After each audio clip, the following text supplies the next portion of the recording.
Hur firar man påsk i Sverige? Det berättar jag om i den här videon på lätt svenska och om en tradition från mitt hemland. Innan påsk kan du köpa påskägg i affärerna. De här äggen är tomma. Du ska lägga godis till dina barn i de här äggen. Du ska gömma dem så att dina barn kan leta efter dem och sen äta godis. Det är så roligt. Man kan också köpa ägg som är fyllda med godis, men då kan du inte välja det du vill ha.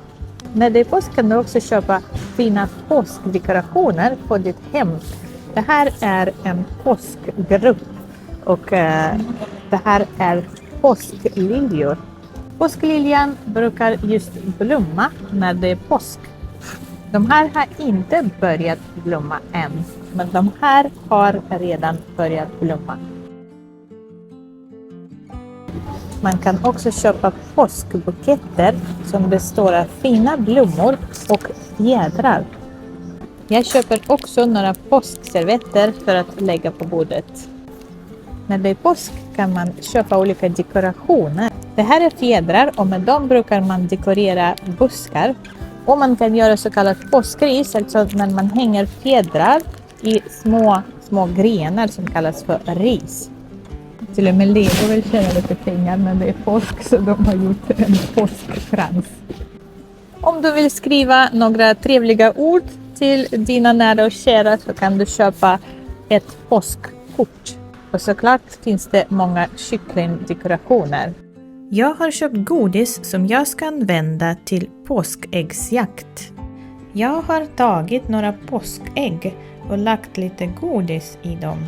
Nu är det dags att stänga och gömma dem. Jag går och gömmer äggen under olika grenar i skogen. Det är viktigt att hitta bra gömställen så att barnen inte hittar dem på en gång. Här kommer de inte att hitta så lätt. Här förklarar jag var gränsen går och var de kan leta. Nu börjar de leta efter äggen. Det är inte så lätt att hitta alla ägg. De bär alla ägg till korgen. Nu är alla ägg upphittade. Det blev mycket godis. Och nu ska vi påskpyssla. Vi ska göra en påskkrans. Vi tog en limpistol och började limma små frigolitägg på kransen. Det tog ganska lång tid och det var lite pilligt, men det var roligt att göra. Nu är påskkransen färdig och jag hänger den på väggen. Vi målar också några påskägg. Vi dekorerar också små kvistar med fjädrar och andra dekorationer. Förr användes påskriset för risning, man slog varandra alltså, som en symbol för Jesu lidande. Men med tiden blev det istället en dekoration som symboliserar våren och nytt liv. En annan påsktradition är påskkärringar där barn klär ut sig till häxor, går runt och får godis som har sitt ursprung i gamla föreställningar om häxor som flög till Blåkulla under påsken. Men det är inte bara svenska traditioner som gäller. Jag kom på att vi hade en tradition i min familj när jag var barn. Då bakade man speciella påskbröd. Det är en sorts sockerkaka som man bakade i former som var konservburkar. Det var så här att det inte fanns några former som man kunde köpa i affären. Så människor tog konservburkar och bakade sockerkakor i dem när det var påsk i mitt hemland. Så det är en tradition som fortfarande finns i slaviska länder. Så jag ska försöka laga en sån påsksockerkaka i konservburkar. Men nu bakar människor såklart inte i konservburkar, men jag ska göra det som man gjorde förr. Jag behöver filmjölk, socker, jag vispar, olja, vetemjöl. Jag häller vetemjölet i vätskan, vaniljsocker, bakpulver. Nu blandar jag till en fin smet.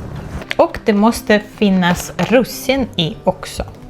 Man brukar också baka påskbröd i slaviska länder med jäst. Men jag har en snabb variant här med bakpulver.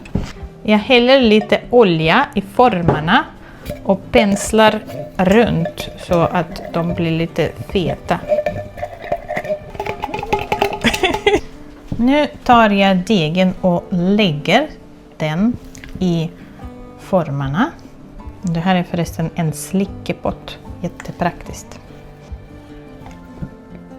Nu ställer jag våra kakor i ugnen. De ska gräddas där i ungefär 25 minuter.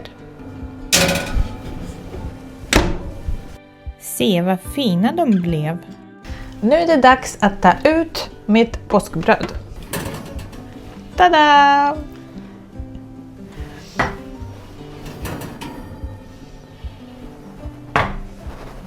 Jag har tagit ut det ena brödet ur formen och jag tar ut det andra brödet.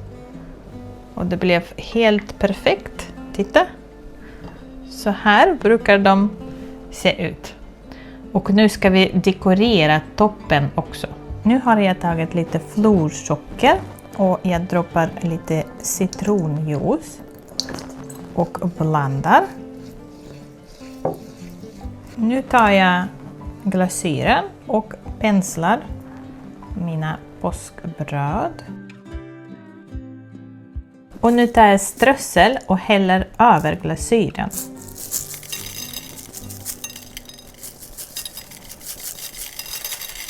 Klart! Så ja, ibland får man blanda traditioner och så kan det vara i internationella familjer. Vilka påsktraditioner har du i ditt hemland? Skriv i kommentarerna och följ mig för mer svenska.